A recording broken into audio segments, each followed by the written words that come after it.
Assalamualaikum warahmatullahi wabarakatuh.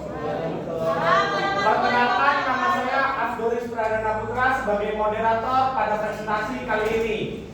Hari ini kita akan mendengarkan presentasi dari kelompok 5 dengan judul Effective Teaching Skill for Model Based Instruction. Dengan anggota kelompok yang pertama adalah Sigitri Prasetyo, dan yang kedua adalah Nabila Siti Nurhasana, dan yang ketiga adalah Fajrul Rizky Robani.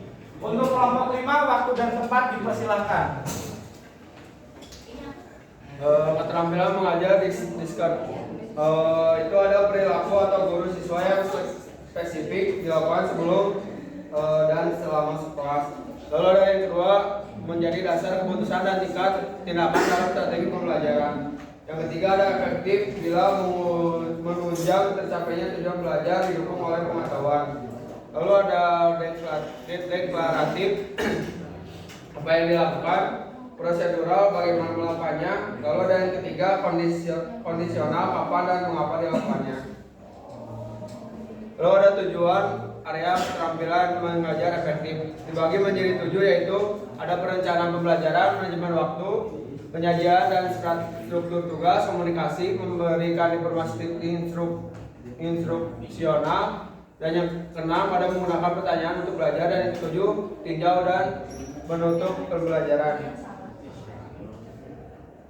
Lalu ada perencanaan instruksi, menentukan tujuan pembelajaran yang jelas, menyusun rencana pengelolaan dan keselamatan. Lalu ada menyediakan peralatan dan fasilitas, menentukan daftar kegiatan evaluasi, dan memastikan transisi antar kegiatan berjalan efisien. Lalu ada manajemen waktu dan kelas, dibagi menjadi 6, yaitu ada waktu belajar aktif harus dimaksimalkan. Lalu ada peralatan disiapkan sebelum kelas dimulai. Lalu ada absensi dibuat efisien. Lalu ada gunakan sinyal perhatian dan mulai verbal atau non verbal. Dan yang kelima ada latih rutinitas manajemen kelas berbaris, peralatan, peraturan, dan yang keenam ada ciptakan lingkungan belajar yang positif dan aman.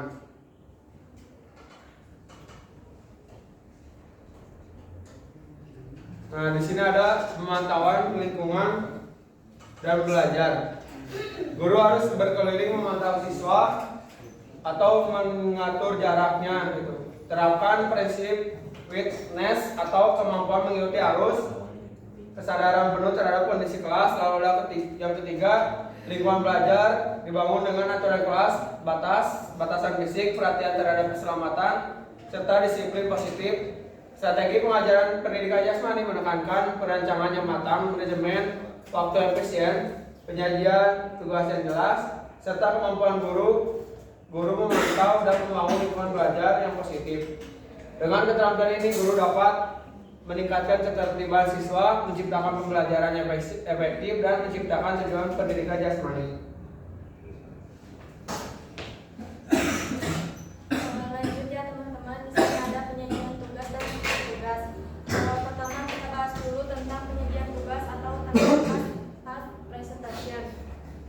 Penyajian tugas adalah cara guru menyampaikan kegiatan pembelajaran kepada siswa agar mudah dipahami.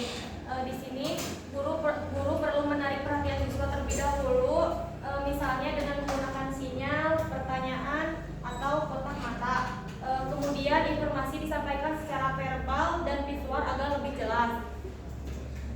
Guru juga harus menunjukkan contoh keterampilan yang benar menggunakan bahasa sederhana yang sesuai dengan tingkat siswa, serta memastikan informasi yang diberikan tepat dan tidak berlebihan.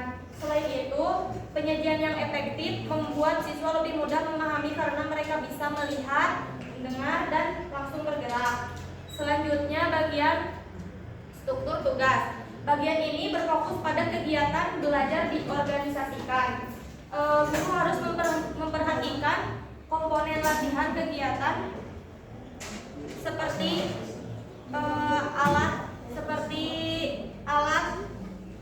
alat, waktu, tanggung jawab, serta durasi kegiatan agar siswa bisa mengatur waktunya.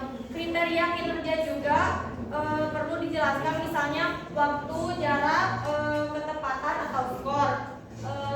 Pastikan ruang latihan aman dan jelas serta siswa tahu ekspektasi perilaku seperti kerja sama bersama dan tanggung jawab. Selain itu, guru juga bisa memberikan variasi tingkat kesulitan agar siswa tidak bosan. Dan terakhir, gunakan sinyal untuk memulai dan menghentikan aktivitas agar kegiatan lebih teratur. Selanjutnya adalah komunikasi. Komunikasi sangat penting dalam proses pembelajaran karena menentukan seberapa baik siswa memahami instruksi dari guru. Sebelum memberi instruksi, guru harus menarik perhatian siswa terlebih dahulu. Informasi yang disampaikan harus singkat, jelas, dan teratur. Gunakan kosakata yang sesuai dengan tingkat pemahaman siswa agar mereka mudah mengerti. Selain itu, intonasi suara juga perlu divariasikan supaya tidak terdengar monoton dan membuat siswa tetap fokus. Dan jangan lupa guru juga harus mengecek pemahaman siswa sebelum memulai aktivitas. Lanjut. Terakhir yaitu ada informasi instruksional. Yang pertama itu ada isyarat, yaitu petunjuk singkat tentang keterampilan tertentu. Isyarat ini bisa berupa ucapan, gerakan, atau media. Yang kedua ada panduan, yaitu arahan. Singkat siswa sedang berlatih, contohnya guru bisa berkata tetap melihat ke depan dan menggiring bola. Dan yang ketiga ada feedback atau umpan balik, yaitu informasi tentang hasil kerja siswa. Umpan balik yang efektif harus spesifik, segera diberikan dan bersifat korektif. Gunakan kombinasi verbal dan non-verbal. Dan ingat bahwa siswa pemula biasanya memerlukan lebih banyak feedback dibandingkan siswa yang sudah mahir. Jadi bisa disimpulkan bahwa keberhasilan proses pembelajaran sangat dipengaruhi oleh bagaimana guru menyajikan tugas, berkomunikasi dengan jelas, serta memberikan informasi instruksional yang tepat. Oke, bab ini kan keterampilan mengajar dalam model instruksi dari seorang guru. Di sini saya akan mempresentasikan dimensi umpan balik, yakni jenisnya ada intrinsik dan ekstrinsik menurut saya. Nah, jadi seorang guru itu harus mempunyai umpan balik yang berbobot gitu. Jangan asal bicara terbalik. Ada guru seperti itu? Ada guru yang bagus, ada yang bagus. Oke, nice boy. Oke, good. Jadi dibedakan teman-teman sekalian, ketika Anda menjadi seorang pelatih dan menjadi seorang guru, berbeda cara pendekatan kita. Di lapangan seperti apa, di kelas seperti apa. Karena kalau jadi seorang pelatih, tuntutannya high performance. Kalau di PJS itu partisipasi aktif, anak sehat, bugar, menyenangkan, tanpa ada keterpaksaan. Nah, selanjutnya kontennya pun ada umum, spesifik, secara global. Oke, good, oke, bagus, secara spesifik. Oke, passingnya ditambah lagi bobotnya, tekniknya seperti ini, gitu. Akurasinya pun ada akurat, tidak akurat, kesesuaiannya pun kongruen sesuai fokus pembelajaran atau tidak relevan. Jadi umpan baliknya itu disesuaikan dulu nih, apakah berfokus pada pembelajaran, apakah tidak relevan gitu dengan yang diajarkan sekarang. Selanjutnya ada modalitas, ada verbal, non-verbal atau kombinasi. Verbal, oke Adit, selamat Adit. Non-verbal, Adit. Itu dikombinasikan, oke Adit good, oke Adit good. Nah, baru seperti itu. Nah, si back juga bisa menggunakan waktu, apakah disegerakan. Dia misalnya Adit sudah melakukan gerakan lokomotor dengan baik dan benar. Kita langsung mengucapkan umpan balik tersebut. Oke, good. Ada yang ditunda setelah dia melakukan selesai, balik lagi ke pos awal, baru oke Adit, sip Adit, kayak gitu. Evaluasinya juga ada positif, negatif, dan netral. Jadi kita bisa menyesuaikan apakah evaluasinya positif ataukah negatif. Adit, gimana Adit? Atau netral? Netral kan berarti ya enggak positif enggak negatif enggak lah. Jadi tengah-tengah gitu, middle. Atribut atau korektifnya hanya menilai atau disertai cara perbaikan. Ada sedikit kesalahan. Jadi ya secara korektif atau non korektif gitu. Arahnya pun bisa secara individu. Tadi saya hanya mencontohkan secara individu. Misalnya secara tim, oke, tim A bagus. Skor lagi ya, skor lagi gitu. Secara kelompok atau kelas, misalnya kelas, kalau kelas itu biasanya kalau di SD itu satu guru PJS itu memegang satu kelas di lapangan yang sama dengan kelas-kelas yang lain. Misalnya kelas 6 ini teh olahraganya hari ini semua A, B, C pasti disamain. Areanya pun sedikit, pasti banyaknya ke tim game turnamen lah. Kalau misalnya permainan invasi sepak bola, pasti kelas A lawan kelas B. Gitu. A lawan C, B lawan C. Pasti seperti itu semua muter. Nah, terjadilah umpan balik ini misalnya dari kelas A, oke, bagus kelas A. Hari ini bermain bagus, sportif, respect, fair play, dan semua gembira tanpa ada yang saling ejek dan sebagainya gitu. Selanjutnya, menggunakan pertanyaan untuk belajar. Kita bukan hanya memberikan feedback sebagai guru tuh, tapi harus memberikan pertanyaan untuk belajar. Belajar untuk siapa? Untuk si siswanya tersebut. Fokus pertanyaan, manajerial, perilaku atau konten. Jenis pertanyaannya, pengetahuan, pemahaman, aplikasi, analisis, sintesis, dan evaluasi. Nah, saya hanya mencontohkan untuk misalnya pengetahuan pemahaman. Misalnya, Ernest, boleh gimana sih cara passing gitu? Untuk passing basket chest pass. Terus pengaplikasiannya, coba boleh melakukan. Nah, analisis waktu gerakan passing. Gerakan apa yang dilakukan oleh lengan dan kaki. Sintesisnya itu berarti menyerupai dari si pemahaman, aplikasi, analisis, dan evaluasi. Boleh contohkan semuanya dan dievaluasi itu dari awal sampai akhir. Nah, lanjut pertanyaan terbuka atau tertutup. Strategi efektifnya waktu tunggu, aturan menjawab, bertanya kritis, tanggapi jawaban, dibuatkan kerja kelompok, pertanyaan, verbal, gerak, serta dorong refleksi komunikasi interaktif. Oke, jadi strategi efektifnya kita tunggu dulu. Saat kapan sih memberikan pertanyaan kepada siswa tersebut? Kita jangan asal abdoris dan malawu jual beri pertanyaan. Boleh, tapi pasti tidak akan nyambung. Boleh, tidak apa-apa, tapi kita juga harus menyesuaikan pertanyaan apa yang akan diberikan kepada siswa tersebut. Jadi komunikasi antara guru dan siswa itu harus terjalin gitu. Jangan asal-asalan seperti itu. Berarti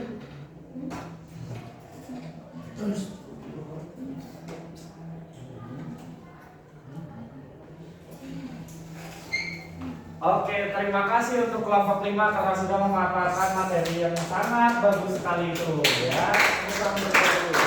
Sekarang teman-teman kita masuk ke sesi yang paling ditunggu-tunggu ya, yaitu sesi diskusi dengan kelompok 5. Silahkan bagi para audiens yang mungkin kurang jelas dalam pemahamannya saat mendengarkan pemateri atau adakah yang ingin didiskusikan atau disanggah, silahkan untuk mengajukan tangannya.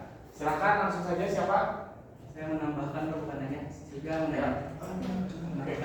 menambahkan dulu saja ya. Tadi Sigit sempat menyinggung kalau misalkan kesadaran Masuk dulu. Yang depan.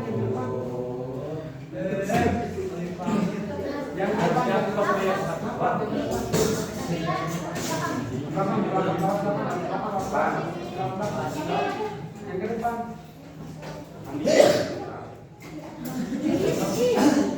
Mana kondusif lagi? Sebab itu kalau misalkan ketika orang pelatih dan tujuannya melatih ke high performance gitu. Nah, saya mau menyampaikan kalau sebenarnya menambahkan dari Sigit, sebenarnya setiap individu atau setiap orang tuh setiap usianya punya masa dia pantas untuk dilatih. Bedakan antara mengajar yang tujuannya membelajar dan melatih. Kalau belajar itu dari dia bisa menjadi dia tidak bisa menjadi bisa, dia tidak tahu menjadi tahu. Kalau melatih itu dia dari bisa menjadi mahir. Kalau dari paham dia bukan dari paham, bukan saya mau dari tidak tahu menjadi tahu, dari tahu menjadi paham. Nah itu perbedaan antara belajar dan melatih. Jadi di sini kalau misalkan teman-teman yang mau melatih, lihat dulu usianya pantas belum untuk dilatih. Kalau misalkan usianya sesuai cabornya, misal 10 tahun berenang, usia tahun 1 atau kurang dari 10 tahun itu belum pantas seperti untuk dilatih. Dia pantasnya dibelajarkan. Jadi yang tidak bisa menjadi bisa dulu, jangan dulu dilatih. Jadi diajarkan dulu teknik renangnya sebelum ke high performance seperti itu. Jadi harus diperhatikan juga masa si individu itu pantas untuk dilatih sesuai dengan cabornya masing-masing. Ada tuh ya apa masa untuk dia dilatih itu sesuai dengan cabur masing-masing. Itu paling penting. Oke, bagus sekali untuk tambahnya Adit. Terima kasih. Saralden setuju? Setuju aja. Go, silakan untuk pertanyaannya. Kita nggak ditanya dong. Kita nggak ditanya kan? Kan dia nambahin. Iya pertanyaannya. Kita Tambahin dulu. kan yang tadi. Oh iya, tambahin. Gimana kalau gitu? Oke, terima kasih Adit. Boleh Gus? Boleh. Oke Adit, terima kasih atas tambahan yang disampaikan mengenai perbedaan melatih dan mengajar. Itu juga jadi kalian harus kita samping itu bagaimana melatih dan mengajar, karena berbeda gitu. Ilmu yang dipelajari seorang kepelatihan itu banyaknya itu coaching style, banyaknya ke coaching beneran, stop freeze. Kalau mengajar itu kan kita ada namanya MPP, ada namanya PMSMG gitu. Jadi harus sesuaikan juga dengan itu topik materi ataupun sesuai dengan fase perkembangan anak-anaknya. Itu dong. Oke, terima kasih. Silakan untuk pertanyaannya. Oke, terima kasih atas kesempatannya perkenalkan anak saya Sylvia Ramdhani. Ingin bertanya, saya ingin menanyakan perihal apa kelebihan dan kekurangan dari penerapan model bus instruction ini.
Model instruksi itu memiliki kelebihan yaitu pembelajaran menjadi lebih terarah karena guru memberikan arahan yang jelas.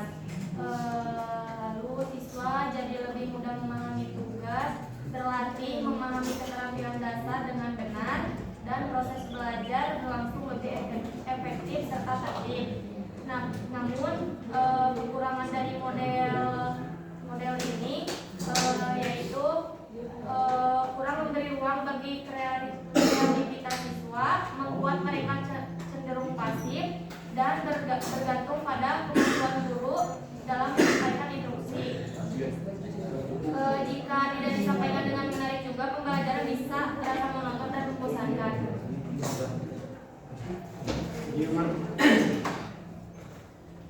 Dia menambahkan buat kelebihannya gitu. Jadi di kelebihannya ada kecepatan dan efisien.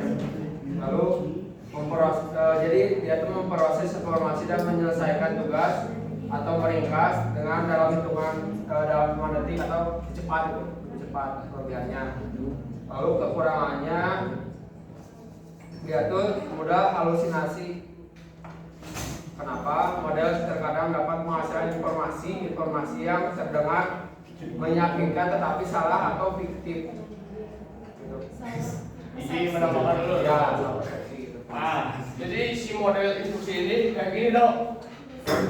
Kau main permainan invasi ini dong. Sama saya diberi instruksi, berarti saya memberikan remote untuk dia. Doris, passing, lari, lompat, bergerak ke sana. Saya memberikan instruksi tidak? Memberikan.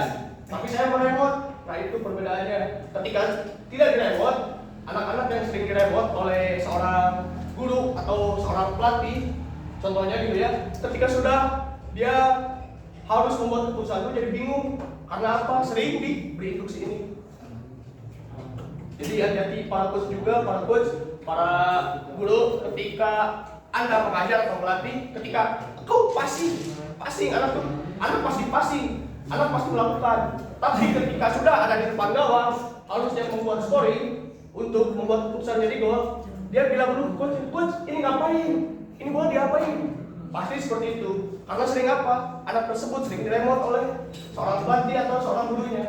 Jadi perbedaannya seperti itu ya. Ketika model instruksi ini diberikan dengan sesuai porsinya, tidak berlebihan, tidak kekurangan, tapi yang sedang-sedang saja lah. Pasti akan berhasil anak-anaknya. Sama-sama. Oke, terima kasih. Sesi diskusi telah ditutup. Sesi presentasi kali ini dicukupkan. Saya akan memberikan kesimpulan dari presentasi yang tadi. Ini mengenai keterampilan mengajar efektif yang berbasis model instruksi. Yang pertama tadi juga sudah dijelaskan untuk 3 pengetahuan guru. Yang pertama yaitu deklaratif, prosedural, dan kondisional. Kemudian juga ada 7 area keterampilan mengajar yang efektif, mulai dari perencanaan hingga yang terakhir menciptakan lingkungan belajar yang aman dan positif. Dan ini semua itu penting karena untuk keterampilan mengajar yang efektif dalam PJAS itu masih kurang karena masih berbasis model lama. Sekian untuk prestasi kali ini dicukupkan. Terima kasih. Assalamualaikum warahmatullahi wabarakatuh. Waalaikumsalam warahmatullahi wabarakatuh.